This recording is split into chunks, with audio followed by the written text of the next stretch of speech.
अहंकार क्या है तथा उसकी निवृत्ति कैसे होगी, इसके बारे में पूज्य स्वामी राम सुखदास जी कहते हैं, जीव के बंधन का मूल कारण है अहंकार। अहंकार दो तरह का होता है।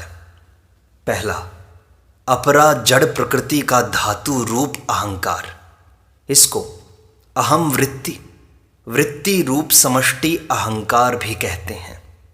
दूसरा, चेतन के द्वारा अपरा प्रकृति के साथ माने हुए संबंध से होने वाला तादात्म्य अहंकार, इसको चित जड़ ग्रंथि रूप व्यष्टि अहंकार भी कहते हैं। धातु रूप अहंकार में कोई दोष नहीं है, क्योंकि यह अहंकार मन बुद्धि इंद्रियां आदि की तरह एक करण ही है। इसलिए संपूर्ण दोष तादात्म्य रूप अहंकार में है, अर्थात देह अभिमान में ही है। जीवन मुक्त तत्वज्ञ भगवत प्रेमी महापुरुष में तादात्म्य रूप अहंकार का सर्वथा अभाव होता है। अतः उसके कहलाने वाले शरीर के द्वारा होने वाली संपूर्ण क्रियाएं धातु रूप अहंकार से ही होती हैं। परंतु जड़ प्रकृति के कार्य शरीर को अपना स्वरूप मान लेने के कारण मनुष्य अज्ञानवश अपने को उन क्रियाओं का कर्ता मान लेता है और बंध जाता है। तादात्म्य रूप अहंकार मैं हूं, इससे परिच्छिन्नता एक देशीयता आती है। परिच्छिन्नता आते ही इस अहंकार के कई भेद हो जाते हैं। वर्ण, आश्रम, शरीर, अवस्था, योग्यता, संबंध, व्यवसाय, धर्म, उपासना इत्यादि को लेकर अहंकार के सैकड़ों हजारों भेद हो जाते हैं। जैसे वर्ण को लेकर मैं ब्राह्मण हूँ, मैं क्षत्रिय हूँ इत्यादि। आश्रम को लेकर मैं ब्रह्मचारी हूँ, मैं गृहस्थ हूँ इत्यादि। शरीर को लेकर मैं पुरुष हूँ, मैं स्त्री हूँ, मैं मनुष्य हूँ, मैं देवता हूँ इत्यादि। अवस्था को लेकर मैं बालक हूँ, मैं जवान हूँ इत्यादि।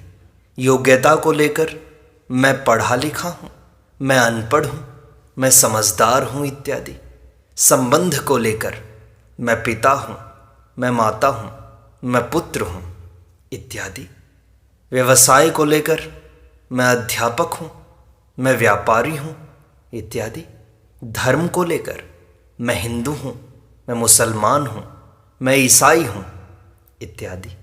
उपासना को लेकर मैं निर्गुण उपासक हूँ, मैं सगुण उपासक हूँ, मैं राम का उपासक हूँ, मैं कृष्ण का उपासक हूँ इत्यादि। ये सब के सब भेद अहम में ही हैं, तत्व में नहीं है। इन सब में मैं तो अनेक हैं, पर हूं सत्ता एक ही है। यह तादात्म्य रूप अहंकार प्राणी मात्र में रहता है। अतः पशु पक्षियों में भी अपनी जाति का अहंकार रहता है। इसीलिए वे अपनी जाति वालों के साथ ही रहते हैं और अपनी जाति में ही संतान उत्पन्न करते हैं। उनकी एक एक जाति में भी परस्पर अलग अलग अहंकार रहता है। जैसे एक मोहल्ले का कुत्ता दूसरे मोहल्ले में जाता है तो दूसरे मोहल्ले का कुत्ता उसको वहां आने नहीं देता, उससे लड़ाई करता है। कुत्ता देख कुत्ता गुर्राया, मैं बैठा फिर तू क्यों आया। इस तरह प्राणियों में अहमता भेद तो है, पर सत्ता भेद नहीं है। संपूर्ण सृष्टि त्रिगुणात्मक है। श्रीमद् भागवत में अहंकार को भी 3 प्रकार का बताया गया है, सात्विक, राजसिक और तामसिक। अतः सत्वगुण, रजोगुण और तमोगुण के जितने भी भेद सृष्टि में पाए जाते हैं वे सब अहंकार में ही हैं। जब तक व्यष्टि अहंकार रहता है तब तक साधकों में और उनके साधनों में भेद रहता है। परंतु तत्व की प्राप्ति होने पर भेद नहीं रहता। जब तक दार्शनिकों में और दर्शन शास्त्र का अध्ययन करने वालों में किंचित भी व्यष्टि अहंकार रहता है, तब तक दर्शनों का भेद रहता है। न्याय, वैशेषिक, योग, सांख्य, पूर्व मीमांसा और उत्तर मीमांसा, ये 6 आस्तिक दर्शन हैं, ईश्वर की सत्ता मानने वाले दर्शन हैं। न्याय दर्शन और वैशेषिक दर्शन में भौतिकता की प्रधानता है। योग दर्शन और सांख्य दर्शन में भौतिक और आध्यात्मिक दोनों का ही वर्णन है। पूर्व मीमांसा में स्वर्ग आदि की प्राप्ति और उत्तर मीमांसा वेदांत दर्शन में ब्रह्म की प्राप्ति मुख्य है। इन दोनों दर्शनों को मीमांसा कहने का तात्पर्य है कि इनमें अपने विचार, दर्शन अर्थात अनुभव की मुख्यता नहीं है, अपितु वैदिक मंत्रों पर विचार की मुख्यता है। इन दोनों में वेदांत दर्शन के कई भेद हैं, जैसे अद्वैत, द्वैत, विशिष्टाद्वैत, शुद्धाद्वैत, द्वैताद्वैत, अचिंत्य भेदा भेद इत्यादि। अहम के कारण ही दार्शनिकों में परस्पर विरोध और अपने अपने मत का पक्षपात रहता है, जिससे वे अपने मत का मंडन और दूसरे के मत का खंडन करते हैं। तात्पर्य है कि सूक्ष्म अहम रहने से मतभेद होता है, तत्व में मतभेद है ही नहीं। अहम का अत्यंत अभाव होने पर भेद नहीं रहता, अपितु तत्व रहता है। तत्व में अहम नहीं है और अहम में तत्व नहीं है। अहम से पृथकता पैदा होती है। जहाँ पृथकता है वहाँ बोध कहाँ, और जहाँ बोध है वहाँ पृथकता कहाँ। मैं हूँ, इसमें मैं जड़ है और हूँ चेतन है। जड़ की मुख्यता से संसार की इच्छा और चेतन की मुख्यता से परमात्मा की इच्छा उत्पन्न होती है। तात्पर्य है कि संसार की इच्छा में मैं की प्रधानता और परमात्मा की इच्छा में हूँ की प्रधानता रहती है। मैं जड़ की प्रधानता होने से जीव संसारी होता है और हूँ चेतन की प्रधानता होने से जीव साधक होता है। अतः मुख्य रूप से तादात्म्य रूप अहंकार के 2 भेद हैं। लौकिक अहंकार, जैसे मैं संसारी हूँ, और पारमार्थिक अहंकार, जैसे मैं साधक हूँ। पहले लौकिक अहंकार को समझते हैं। जब मनुष्य का उद्देश्य असत भोग और संग्रह को प्राप्त करने का हो जाता है, तब उसमें मैं संसारी हूँ यह लौकिक अहंकार रहता है। ऐसा अहंकार दृढ़ होने पर मनुष्य निरंतर संसारी रहता है। सांसारिक कार्य करते समय तो वह संसारी रहता ही है, साधन करते समय भी वह संसारी ही रहता है। इसलिए वह जो भी साधन करता है वह कामना को लेकर, कामना पूर्ति के लिए ही करता है, और वह साधन उसमें साधकपन का अभिमान बढ़ाने वाला होता है। अभिमान अहंकार का ही स्थूल रूप है। जब मनुष्य में भोग भोगने और संग्रह करने की प्रवृत्ति अधिक हो जाती है, तब उसमें स्वार्थ और अभिमान आ जाते हैं, जो कि आसुरी संपत्ति है। स्वार्थ और अभिमान आने से उसका अहंकार आसुरी संपत्ति वाला हो जाता है। अहंकारम बलम दर्पम कामम क्रोधम च संश्रिताः दंभ अहंकार संयुक्ता। आसुरी संपत्ति वाला अहंकार भयंकर नरकों में ले जाता है। पतंती नरके शुचौ। अगर ऐसा माने कि ज्ञान मुक्ति होने पर आसुरी संपत्ति वाला अहंकार ही मिटता है, तादात्म्य रूप अहंकार नहीं मिटता। तो यह मान्यता ठीक नहीं है, कारण कि आसुरी संपत्ति वाला अहंकार मिटने से नरकों से तो रक्षा होती है, पर मुक्ति नहीं होती। मुक्ति तो तादात्म्य रूप अहंकार मिटने से ही होती है। आसुरी संपत्ति वाला अहंकार तो तादात्म्य रूप अहंकार का ही स्थूल रूप है, जो जीव मात्र में रहता है। इसी तादात्म्य रूप अहंकार को लक्ष्य करके भगवान अर्जुन से कहते हैं, अथ चेत त्वम अहंकारम न शोष्यसि विनक्ष्यसि यद अहंकारम आश्रित्य न योत्स्य इति मन्यसे। अहंकार की उत्पत्ति अविद्या से होती है। योग दर्शन में आया है, अविद्या अस्मिता राग द्वेष अभिनिवेशाः पंचक्लेशाः। ज्ञान होने पर अविद्या का नाश हो जाता है। जब अविद्या नहीं रहेगी तो फिर अविद्या से होने वाला अहंकार कैसे रहेगा। जिस ज्ञान से अविद्या न मिटे वह ज्ञान कैसा। वह तो सीखा हुआ ज्ञान है, अनुभव किया हुआ ज्ञान नहीं।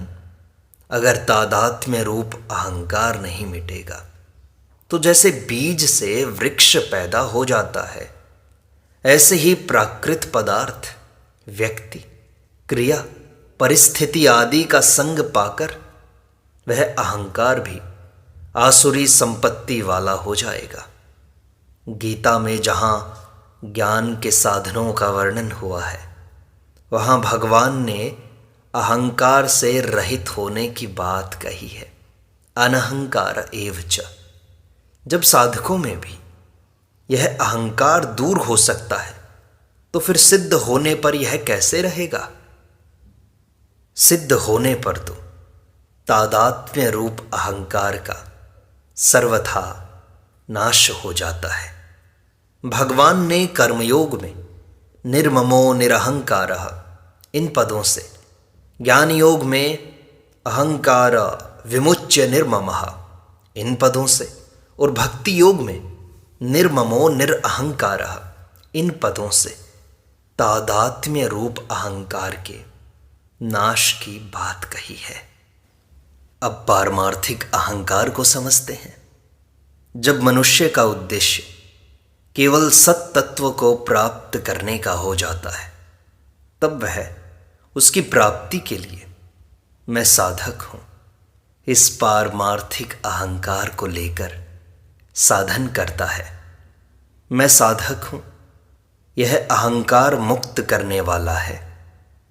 अहम में बैठी हुई बात निरंतर रहती है, अतः मैं साधक हूँ। ऐसा अहंकार दृढ़ होने पर साधक के द्वारा निरंतर साधन होता है। साधन करते समय तो वह साधक रहता ही है, सांसारिक कार्य करते समय भी वह साधक ही रहता है। इसलिए वह जो भी सांसारिक कार्य करता है वह अपने साधन के अनुरूप ही करता है। जैसे लोभी आदमी ऐसा कोई भी कार्य नहीं करता जिससे धन का नाश हो, ऐसे ही वह साधक अपने साधन से विरुद्ध कोई भी कार्य नहीं करता। साधक की साधन से और साधन की साध्य से एकता होती है। इसलिए जब तक साधक साधन में तल्लीन नहीं होता तब तक परमात्म तत्व की प्राप्ति नहीं होती। जब तक साधक में अहंकार रहता है तब तक वह साधन में तल्लीन नहीं होता। अहंकार मिटने पर साधक साधन में तल्लीन हो जाता है, अर्थात साधक नहीं रहता, अपितु साधन मात्र रह जाता है। साधन मात्र रहते ही साधन साध्य में परिणत हो जाता है, अर्थात साध्य की प्राप्ति हो जाती है। साधन भेद से कर्म योग, ज्ञान योग और भक्ति योग, ये तीन भेद भी अहंकार के कारण ही होते हैं। साधक ज्यों ज्यों साधन में आगे बढ़ता है त्यों त्यों अहंकार मिटता जाता है, और ज्यों ज्यों अहंकार मिटता है त्यों त्यों कर्मयोग, ज्ञान योग और भक्ति योग का भेद भी मिटता जाता है। कर्मयोग में अहंकार के रहते हुए भी साधन किया जा सकता है, जो कर्मयोग सिद्ध होने पर मिट जाता है। ज्ञान योग में अहंकार ब्रह्म के साथ मिल जाता है। भक्ति योग में अहंकार भगवान के अर्पित हो जाता है। तात्पर्य है कि कर्मयोग में अहम शुद्ध होता है, ज्ञान योग में अहम मिटता है और भक्ति योग में अहम बदलता है। अहम का शुद्ध होना, मिटना और बदलना, ये तीनों परिणाम में एक हो जाते हैं। कर्मयोग भौतिक साधना है, ज्ञान योग आध्यात्मिक साधना है और भक्ति योग आस्तिक साधना है। भौतिक साधना में अकर्म की मुख्यता रहती है, आध्यात्मिक साधना में आत्मा की मुख्यता रहती है और आस्तिक साधना में परमात्मा की मुख्यता रहती है। इसलिए कर्मयोगी संपूर्ण कर्मों में एक अकर्म को देखता है। कर्मण्य कर्म यह पश्येद अकर्मणि च कर्म यह। ज्ञान योगी संपूर्ण प्राणियों में एक आत्मा को देखता है। सर्वभूतस्थम आत्मानम सर्वभूतानि चात्मनि।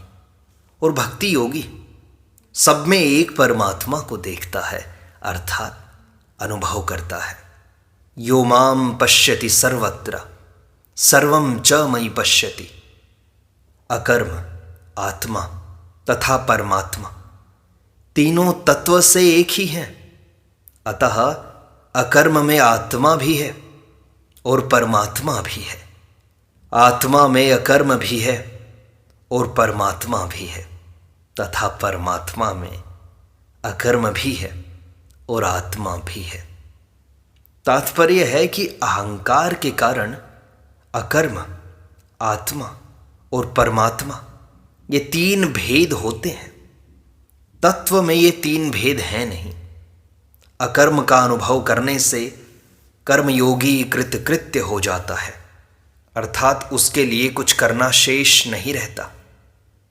आत्मा का अनुभव करने से ज्ञान योगी ज्ञात ज्ञातव्य हो जाता है, अर्थात उसके लिए कुछ जानना शेष नहीं रहता। परमात्मा का अनुभव करने से भक्ति योगी प्राप्त प्राप्तव्य हो जाता है, अर्थात उसके लिए कुछ पाना शेष नहीं रहता। कृतकृत्य होने से कर्मयोगी ज्ञात ज्ञातव्य और प्राप्त प्राप्तव्य भी हो जाता है।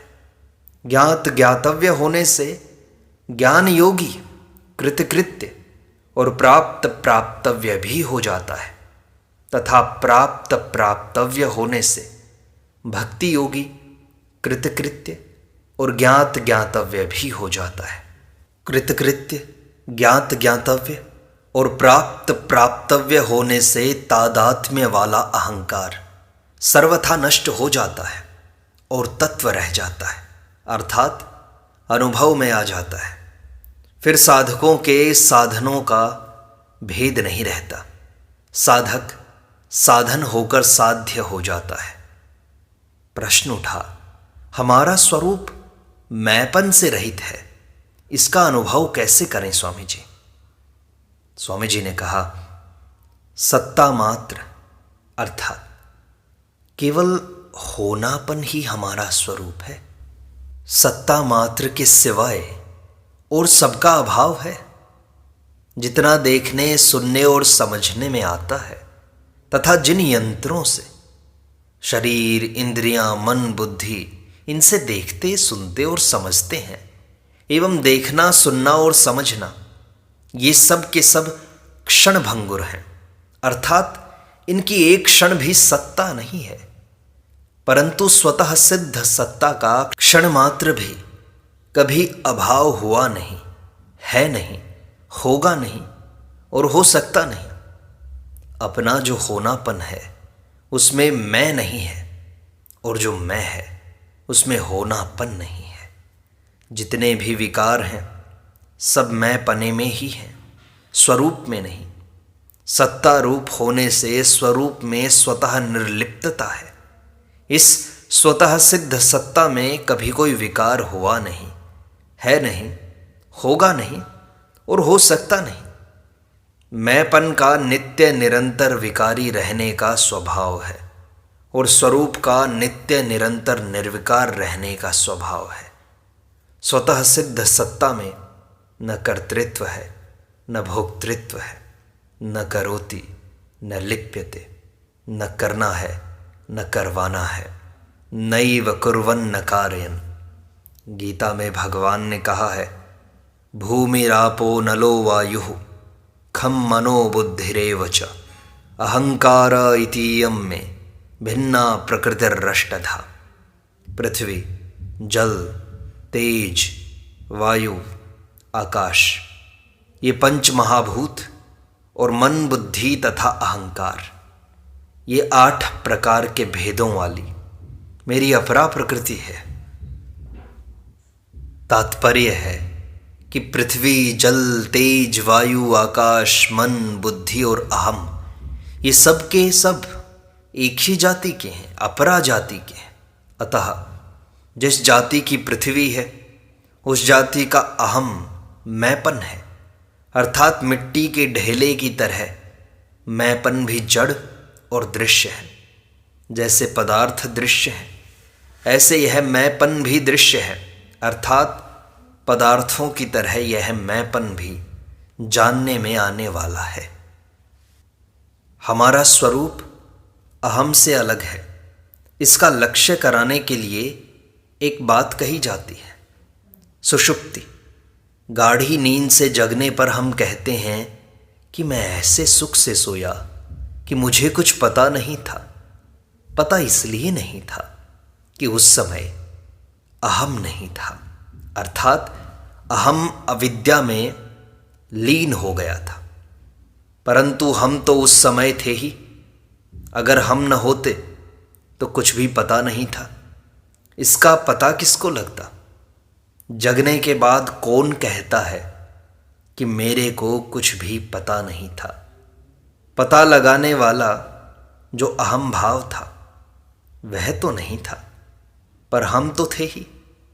जैसे एक घर में कोई आदमी है, बाहर से कोई आवाज़ देता है कि क्या घर में कोई आदमी है, तो वह घर के भीतर से कहता है कि वह तो घर में नहीं है। तो क्या घर में नहीं है ऐसा बोलने वाला भी नहीं है क्या? अगर घर में कोई नहीं होता तो कौन कहता कि वह घर में नहीं है? बोलने वाला तो है ही। इस तरह सुषुप्ति में मेरे को कुछ भी पता नहीं था, इसको जानने वाला तो था ही। तात्पर्य है कि सुषुप्ति में मैंपन तो नहीं रहता, पर अपना होनापन रहता है, अर्थात सुषुप्ति में मैंपन से रहित अपनी सत्ता सिद्ध होती है। हम मैंपन के भाव और अभाव दोनों को जानने वाले हैं। मैंपन का अभाव होता है पर हमारा अभाव नहीं होता। सब संसार मिट जाए तो भी हमारी सत्ता तो रहती ही है। अतः सत्ता, होनापन हमारा स्वरूप है, मैंपन, अहंकार हमारा स्वरूप नहीं है। इस प्रकार सत्संग का यह भाग यहीं संपूर्णता को प्राप्त होता है। शेष अगले अंक में।